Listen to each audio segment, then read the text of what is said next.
দিন ব্যাপী গ্রীষ্মকালীন নাট্য কর্মশালা। 21শে মে থেকে শুরু হয়েছে। প্রত্যেক বছরের ন্যায় এই বছরও চারবাক নাট্য সংস্থার উদ্যোগে 10 দিন ব্যাপী এই গ্রীষ্ম নাট্য কর্মশালার আয়োজন করা হয়েছে। বুধবার সকাল 10টা নাগাদ অমরপুর আনন্দধারা হলে উক্ত এই কর্মশালায় উদ্বোধনী অনুষ্ঠানে বৃক্ষে জল সিঞ্চনের মাধ্যমে শুভারম্ভ করেছেন অমরপুর মহকুমার বিধায়ক রঞ্জিত দাস। তাছাড়াও উপস্থিত ছিলেন অন্যান্যদের মধ্যে অমরপুর প্রেস ক্লাবের সম্পাদক, পাশাপাশি বিশিষ্ট প্রাক্তন শিক্ষক বিজয় গোপাল আচার্য, বিশিষ্ট প্রাক্তন শিক্ষক পরিমল চন্দ্র দাস সহ বিশিষ্ট নাট্যশিল্পী এবং যাত্রা শিল্পীরা। এ বিষয়ে প্রসঙ্গে সংশ্লিষ্টদের পক্ষ থেকে কি জানানো হয়েছে শুনুন। চারবাক নাট্য সংস্থা প্রতি বছর এই বছর গ্রীষ্মকালীন শিশু নাট্য কর্মশালা আয়োজন করেছে।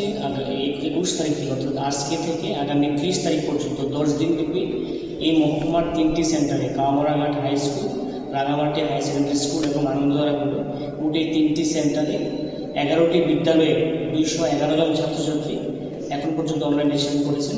তাদেরকে নিয়ে এই 10 দিন ব্যাপী নাট্য কর্মশালা অনুষ্ঠিত হচ্ছে। এই নাট্য কর্মশালার শেষে যে নাটকগুলি তৈরি হবে সেগুলি পরবর্তী সময়ে রাজ্যভিত্তিক বিশ্ববিদ্যালয় নাটক প্রতিযোগিতায় বিভিন্ন স্থানে তাদেরকে পাঠানো হবে। তাছাড়া এই কর্মশালায় যারা প্রশিক্ষণ দেবেন তারা 10 দিন ব্যাপী ইন্টারনাল ওয়ার্কশপ করছেন। এই ইন্টারনাল ওয়ার্কশপের পরেই তারা ওই সেন্টারগুলিতে গিয়ে ওয়ার্কশপ করাবেন। প্রতিদিন ছাত্রছাত্রীদের জন্য টিফিনের ব্যবস্থা থাকছে এবং কর্মশালা শেষে তাদেরকে আমরা সার্টিফিকেট দিচ্ছি। সম্পূর্ণ অনুষ্ঠানটুকু এবং এই ওয়ার্কশপের বিষয়গুলি আমাদের মাঝে টেকনিক্যাল কোঅর্ডিনেটর আছেন প্রসেনজিৎ চক্রবর্তী এবং আমি ওয়ার্কশপের ডিরেক্টর হিসেবে আছি যদু দাস। আমরা এই ওয়ার্কশপ প্রতি বছরই করছি শিশুদের মানসিক, বৌদ্ধিক এবং শারীরিক বিকাশের লক্ষ্যে। অর্থাৎ 10 দিনের এই কর্মশালায় 8 থেকে 16 বছর বয়সী কিশোরদের নিয়োগ করা হয়েছে এবং সব মিলিয়ে তাদের ঐকান্তিক উদ্যোগকে সাধুবাদ জানিয়েছেন অনুষ্ঠানে আগত অতিথিরা।